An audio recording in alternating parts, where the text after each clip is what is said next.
that you love me, even if it's fake, 'cause I don't fucking care.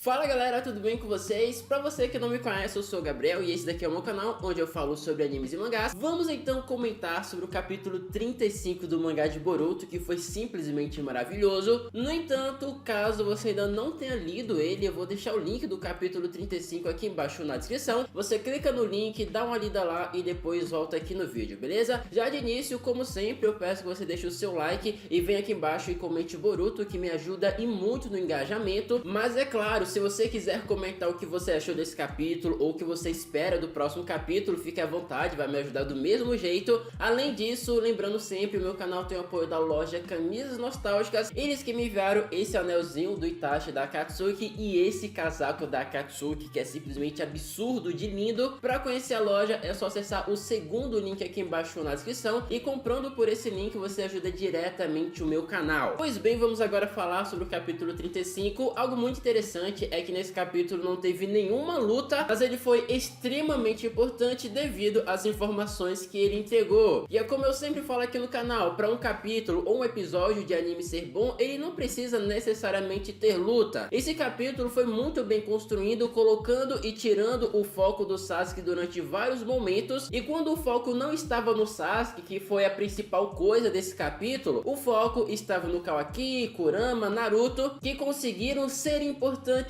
também nesse capítulo, mesmo o foco sendo Sasuke e toda a descoberta dele ali envolvendo o Jigen. Esse capítulo foi realmente muito bem construído. Uma hora o foco foi no Sasuke, outra hora Konoha, outra hora Sasuke, outra hora Konoha, e finalizamos com o Boruto partindo em uma nova jornada, que nada mais é do que ir atrás da Tsunade para fazer algumas perguntas. Ou seja, o Kodachi conseguiu distribuir muitíssimo bem o tempo para cada personagem nesse capítulo. E seguindo isso, vamos começar pelo começo, onde temos a Kurama aparecendo para o Kawaki e batendo um papinho com ele. Durante essa conversa, a Kurama nada mais fez do que contar parte da vida do Naruto para o Kawaki, e essa conversa foi realmente muito interessante, porque desse modo o Kawaki agora ele consegue entender porque o Naruto está agindo desse modo. Alguns capítulos atrás, o Kawaki não tinha tanta confiança no Naruto, porque ele podia imaginar que o Naruto quisesse utilizar ele como arma, assim como o Jigen queria utilizá-lo. No entanto, com essa conversa da Kurama e também pelas próprias ações do Naruto, o Kawaki está vendo que o Naruto nada mais quer do que ajudar ele. O Kawaki está percebendo que no passado o Naruto era parecido com ele, e essa conversa da Kurama surtiu tanto efeito no Kawaki que no final da conversa ele ficou chorando lá com a história do Naruto. E além disso, né, nós tivemos um momento chave ali da Kurama falando que o Kawaki poderia se tornar alguém como o Naruto é hoje. Segundo a própria Kurama, é um pouco difícil, mas não impossível. Então essa conversa serviu não apenas para ele conhecer mais o Naruto, mas também para o próprio Kawaki se sentir motivado, eu diria, em talvez se tornar uma pessoa tão boa ou tão grandiosa barra importante quanto o próprio Naruto. E partindo ao dia seguinte, nós temos o Naruto treinando o Kawaki, e velho, eu dei muita risada nesse momento, porque como nós vimos, o Kawaki conseguiu subir nas árvores concentrando o chakra nos seus pés sem nenhuma dificuldade, e nesse momento aqui o Naruto falou que pelo que ele se lembra, essa técnica era muito difícil. Aí o Boruto retruca o Naruto falando: não pai, isso aqui não é difícil não, eu também consegui sem nenhuma dificuldade. Ou seja, não é que a técnica é difícil, é que o Naruto lá no passado não conseguia executá-la. Não somente o Naruto, como também o Sasuke durante o treinamento com o Kakashi. Eu lembro muito bem desse episódio porque foi um dos poucos episódios em que o Naruto estava no mesmo patamar que o Sasuke. Nenhum deles conseguiam avançar no treinamento do Kakashi a não ser a Sakura. E durante esse treinamento do Naruto com o Kawaki, aparentemente a Sarada está com ciúmes do tratamento que o Kawaki vem recebendo. O que eu particularmente entendo, porque a Sarada ela tem uma certa admiração em cima do Nanadame Hokage, e aí do nada chega um moleque que recebe toda a atenção do Naruto. No entanto, a Chocho falou algo inteligente, minha nossa senhora, eu não esperava isso dela. Tivemos ali o momento delas duas, a Sarada claramente com ciúmes, então a Chocho falou que o Kawaki é importante pro Naruto, assim como todas as outras pessoas da vila. Eu fiquei muito surpreso com essas palavras da Chocho, porque normalmente ou ela tá se gabando ou ela tá chamando alguém de bonito, que nesse caso ela acabou acabou chamando o Kawaki, mas até aí tudo bem. Só que dessa vez ela falou algo realmente interessante. Todas as pessoas de modo igual são importantes para o Naruto. E partindo disso, ainda nesse mesmo cenário, nós temos o Sai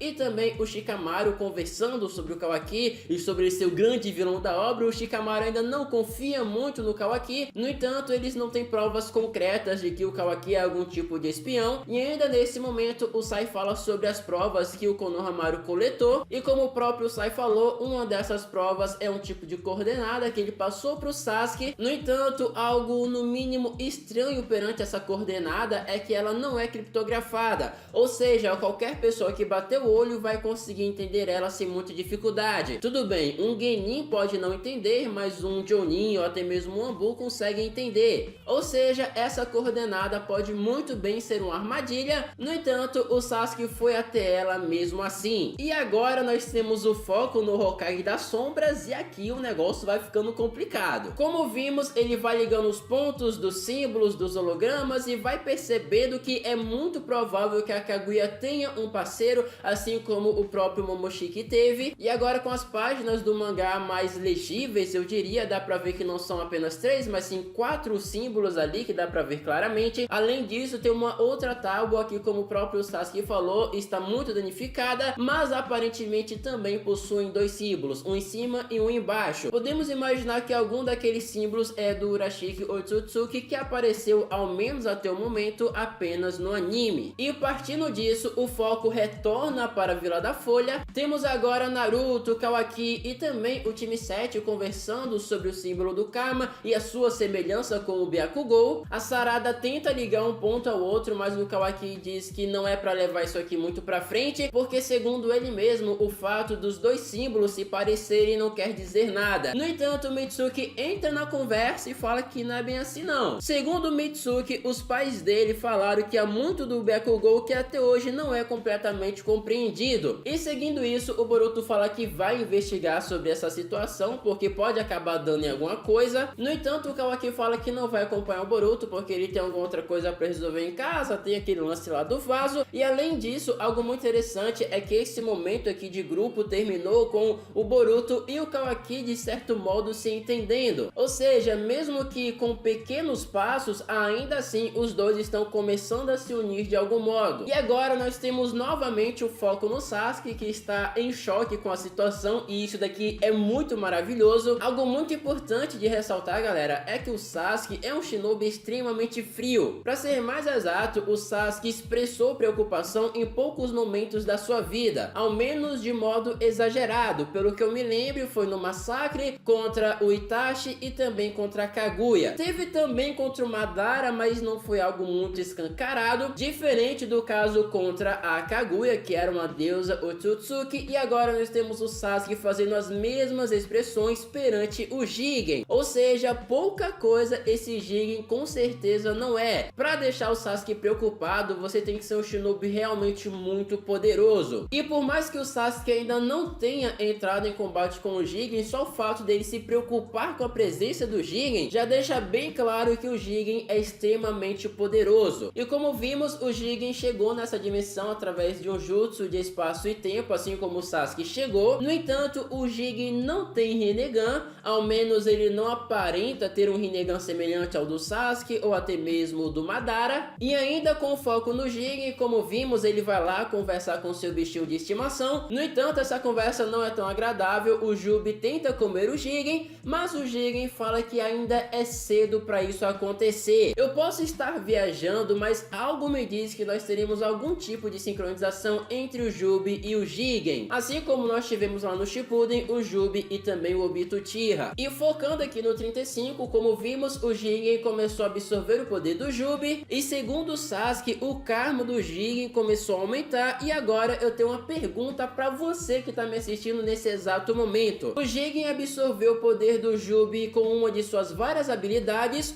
ou com o seu karma, porque se ele tiver absorvido o poder do Jubi com o seu karma, o Boruto pode fazer a mesma coisa. E ainda sobre o Jubi, o Thiago, padrinho do canal, colocou um questionamento bem interessante lá no grupo do WhatsApp: de onde veio esse Jubi de estimação do Jigen? E assim como eu disse lá no grupo do WhatsApp, eu digo aqui também, algo me diz que esse Jubi nada mais é do que fruto de alguma colheita que o Jigen fez em outro planeta. Algumas pessoas já começaram a teorizar lá no Twitter que esse Jubi pode ter alguma ligação com as bijus criadas pelo Hagoromo. Eu particularmente discordo, porque senão a própria Kurama ou alguma outra biju talvez sentiria de algum modo a presença desse Jubi, e por conta disso, na minha opinião, as bijus criadas pelo Hagoromo e esse Jubi não possuem nenhum tipo de ligação, ao menos ligação direta, porque indireta, querendo ou não, eles possuem. E deixando o Jubi de lado, vamos focar no Jigen, e algo muito interessante que eu percebi nesse capítulo é que nós não vimos ele completamente transformado. E partindo disso, depois que ele absorve uma parte do poder do Jubi, ele se pergunta se deve visitar os dois receptáculos. E agora, mais uma vez, eu tenho uma pergunta para você que tá me assistindo: o Jigen é ou não é um Otsutsuki? Eu particularmente não cravo ainda com certeza absoluta que ele é um Otsutsuki, justamente porque ele não tem as características de um membro desse clã. Até mesmo os figurantes do clã Otsutsuki que chegaram a aparecer no filme Celeste tinham, de certo modo, características em comum com os personagens principais desse clã, mas o Jigen até o momento não possui uma certa semelhança. Como vimos, ele chegou a se transformar, e perante essa transformação ele pode sim ter alguma semelhança com os demais membros do clã Otsutsuki, mas querendo ou não, nós infelizmente só vimos o Jigen de costas e aparentemente a transformação dele não está completa. E além disso, quando o Sasuke bateu o olho no Jigen, ele falou que pelo relatório provavelmente ele é o Jigen. Eu sei, isso parece idiota, mas deixa eu concluir o pensamento. Partindo disso, mais à frente nesse capítulo, o Jigen começa a se transformar, e aí sim o Sasuke fala que ele se parece com o Otsutsuki. Ou seja, quando o Sasuke bateu o olho pela primeira vez, o Jigen não parecia um Otsutsuki, mas agora que ele está se transformando, ele lembra um. Podemos imaginar que o Jigen não é do clã Otsutsuki, mas possui poderes do clã, ou podemos imaginar que de fato ele é do clã Otsutsuki, mas por algum motivo ele não tem uma semelhança em comum com os membros do alto escalão, a não ser que a aparência dele entregue algum tipo de novo poder que nós nunca vimos nos outros membros do clã. Aí, meus amigos, o negócio vai ficar louco mesmo. Esse momento do Sasuke com o Jigen foi muito bom, mas muito bom mesmo. No entanto, esse momento pode ser completamente arruinado no capítulo que vem. Para ser mais exato, como vimos, o Sasuke está no mesmo local que o Jigen, mas aparentemente, ao menos nesse capítulo, o Jigen não sentiu a presença do Sasuke. Eu sei, pode parecer não muito importante, mas na minha opinião, em um mundo de ninjas, sentir a presença de alguém é extremamente importante. Ele não precisa necessariamente lutar com o Sasuke, só dá pra deixar claro que ele sentiu que o Sasuke estava espionando ele, na minha opinião já basta. Para ser mais exato, seria muito badass se o Sasuke fosse embora e o Jigen, em modo de pensamento, falasse: você viu tudo, não me importa, não vai mudar nada, seguindo basicamente a mesma fala que ele disse lá pra Delta no início do mangá, quando o Kawaki havia fugido. Mesmo que o Kawaki tenha fugido dele, não vai mudar o futuro. Foi mais ou menos isso que o Jigen falou, e seria muito interessante nesse momento aqui com o Sasuke se ele falasse: mesmo que você saiba disso tudo aqui, ainda assim não vai mudar o futuro. Isso demonstraria muita prepotência do Jigen, mas ao mesmo tempo deixaria bem claro que ele é muito poderoso. Então o fato do Sasuke ter essas poucas informações não muda nada. Eu digo poucas informações porque mesmo com todas essas revelações nesse capítulo, ainda assim nós não sabemos exatamente o que o Jigen quer. E o fato dele ter deixado o Sasuke nervoso, além de ter uma Jubi de estimação, só demonstra que ele é muito poderoso. E uma das outras possibilidades que eu imaginei sobre isso daqui seria o Sasuke lutando sério contra o Jigen, enquanto o Jigen luta usando 10% do seu poder sem levar a luta a sério. Mais uma vez, isso daqui demonstraria o quão poderoso é o Jigen. Como vimos, o Sasuke ficou preocupado com essa situação sem sequer lutar com o Jigen. Então imagina aí quando ele vê o quão poderoso é esse novo vilão da obra. E partindo disso, vamos ali às últimas últimas páginas do capítulo, onde nós temos o foco no Boruto, e como o próprio rodapé da página deixou claro, esse daqui é mais um momento de motivação do personagem, e agora só nos resta esperar pelo próximo capítulo. Pois bem, galera, não se preocupem, eu farei outros vídeos sobre esse capítulo, eu preciso fazer porque teve muita coisa. Além disso, comentem aqui embaixo as teorias de vocês, porque eu quero fazer um vídeo respondendo os comentários desse vídeo. Caso seja a sua primeira vez no meu canal, clica no botãozinho vermelho para se inscrever. Lembrando sempre, likes e comentários me ajudam muito. Então é isso, eu vou ficando por aqui, até a próxima, falou, valeu, tchau. Mano, e se matarem o Sasuke mês que vem? Puta que pariu, faz isso não, Kodachi.